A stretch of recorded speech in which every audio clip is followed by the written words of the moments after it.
अस्सलाम वालेकुम दोस्तों। तकरीबन कुछ दिनों से अक्सर व बेशतर कुछ लोग मुझे पूछ रहे होते हैं इस मसले के ऊपर कि हमारे जो टेम पैरेट हैं वो सेमी टेम्ड हो गए हैं या वाइल्ड को टेम्ड किस तरह करें।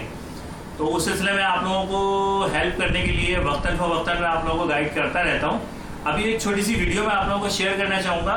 ये जो पैरेट आप मेरे पास देख रहे हैं ये माशाल्लाह फुली टेम्ड है, लेकिन जो एक टेक्निक होती है छोटी सी वो मैं आपको बताता हूँ। अगर आपका सेमी टेम्ड पैरेट है या कि अगर आपका वाइल्ड पैरेट है तो सबसे पहले तो आप ये सोचें अपने अंदर से उस परिंदे का खौफ निकाल दें कि आप उससे डर रहे हैं। दूसरा, परिंदे को बच्चे की तरह केयर कीजिए, बच्चे की तरह टैकल कीजिए, उसे डांटें, मोहब्बत से समझाएं। बिल्कुल जब आप अपना बिहेवियर उसे दिखाएंगे वही आपको रिप्लाई करेगा। दूसरा एक काम ये कीजिए आप कि कोई भी अगर आपके पास वाइल्ड पैरेट है या टेम पैरेट है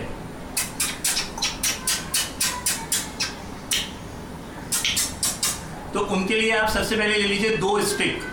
अच्छा, स्टिक सेम मत लीजिएगा, स्टिक 2 डिफरेंट तरह की हो कि परिंदा अगर सेम स्टिक को देखेगा तो वो यूज टू होगा, लेकिन अगर आप अलग अलग होंगी ना तो उसे दो अलग तरह के स्टिक ले लें। और करना क्या है वो मैं आपको बताता हूँ।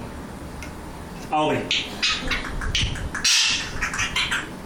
ये देखें, ये एक टेम पैरेट है, ये जस्ट लाइक कि ये एक वाइल्ड पैरेट है। आपने एक डंडी पे इसको बिठाया, दूसरी स्टिक पे आपने इस तरीके से करना है। ये प्रैक्टिस आपके परिंदे को हैम टेम होने में आसानी देगी। अच्छा, ये कि परिंदा जी काटता है, सर पे हाथ नहीं लगाने देता, तो एक स्टिक लीजिए, उसके सर पे आहिस्ता आहिस्ता इस तरीके से फेरें।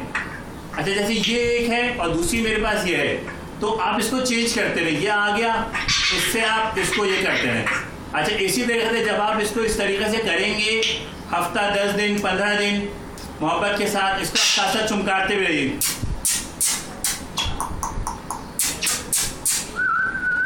साथ साथ चुमकाते रहें। अच्छा, उसके बाद जब आप देखें कि हाँ ये डंडियों पे अब इसका खौफ निकल गया है, इसके बाद आप क्या कीजिए, एक डंडी को आप गायब कर दीजिए। आओ बेटा, शाबाश। एक डंडी गायब कीजिए, हाथ पे लेना शुरू कर दें। आहिस्ता आहिस्ता आप इसी तरीके से एक डंडी और हाथ, दूसरा हाथ भी गायब, वो दूसरी डंडी भी गायब। अब आपका परिंदा आ जाओ, शाबाश, आ जाओ, ये देखिए, आ जाओ, शाबाश।